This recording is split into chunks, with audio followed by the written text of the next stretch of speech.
where does anti-whiteism come from? Where does this anti-white desire come from?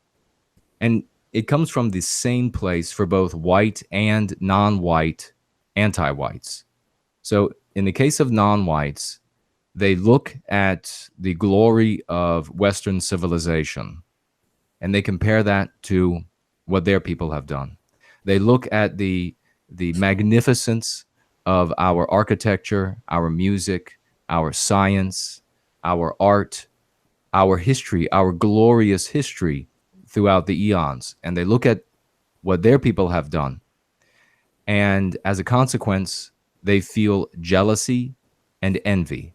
And when the white person becomes anti-white, it is the same mechanism. They look at all of those things in Western civilization, and for some reason, they do not see themselves a part of all of that glory. And it can be for a single reason, it can be for several reasons, but it can be something like they perceive themselves, and maybe they are objectively quite ugly. They can perceive themselves, and maybe they are talentless.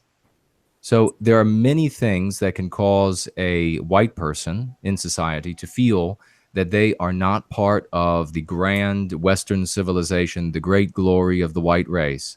And as a consequence, they feel jealousy and envy. Now, healthy people like myself and you all listening, when we feel jealousy and envy, we know that it's not healthy, it's not salubrious to indulge those sentiments and allow them to drag us down into anger and resentment. Instead, we either ignore them, which might not be the most effective thing to do, or we allow them to spur us to become better than we are.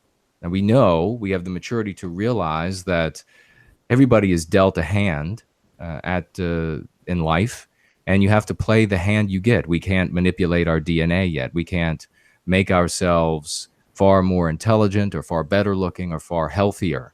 These are all the sorts of things that cause the jealousy and envy. But what we can do is we can look at someone who has done great things and been really successful, and we can feel that, gosh, I wish I was that bright. I wish I was that beautiful, or what have you. But we can take that sentiment or those sentiments, and we can then use them to help drive us forward, to get us into classes that we can study to be more educated, at least if we can't be as intelligent, to get us into working out, to have a better shape if we can't necessarily be as attractive as the person that was born that way. Now, what happens is with anti-white, non-whites, and whites is that they indulge the jealousy and envy.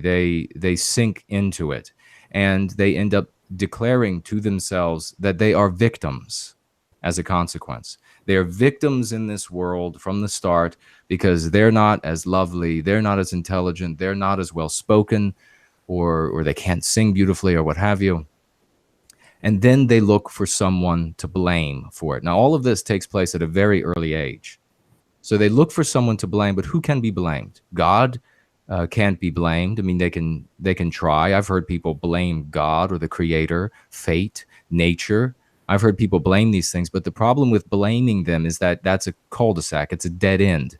There's no one that you can avenge yourself on. So they then look for someone whom they can avenge themselves on. And in this case, it is the average white person. It ends up being the average white person that represents to them all of the glories of the West that they cannot have and that they fail to achieve. But they cannot advance their argument. They cannot avenge themselves on the basis of jealousy and envy, because those two things are considered, obviously rightly so, as illegitimate grounds in Western civilization for some sort of righting of wrongs, what have you. So instead, they resort to what I call the ISM of pretexts: intellectualization, sentimentalization, and moralization of this whole enormous range of pretexts. And this is what you were talking about in these college classes. This is the intellectualization of pretexts. They try to come up with all of these convoluted arguments. Occasionally they'll say, well, this is a universal argument, and then in the very next second you'll find that their universal argument is no longer universal when it abuts this other universal argument or principle that they hold, and we end up wrongly calling these anti-whites hypocrites. They're only superficially hypocrites because those are mere pretexts. That's not their real motivator that's driving them. To say all this is quite, I mean, really getting into the weeds here with how this mechanism works. And what I like to do is empower our people in their lives when it comes to their friends and family and their neighbors, their enemies, whoever they're speaking with about these things. And here's the easiest way. Here's the most powerful thing I can communicate to you. When an anti-white, now remember, the anti-whites have been at this for a long time. They've been building these moralized arguments, this intellectualized arguments. And you, Kayla, you had shared with me a great article, and we can go into that later if you like, about some anti-white classes that are going on at a university.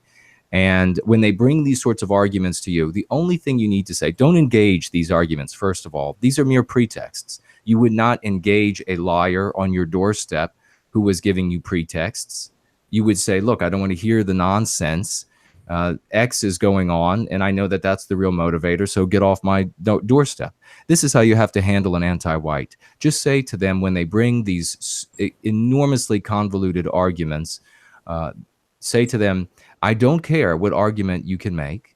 If it arrives at an anti-white conclusion, I reject it.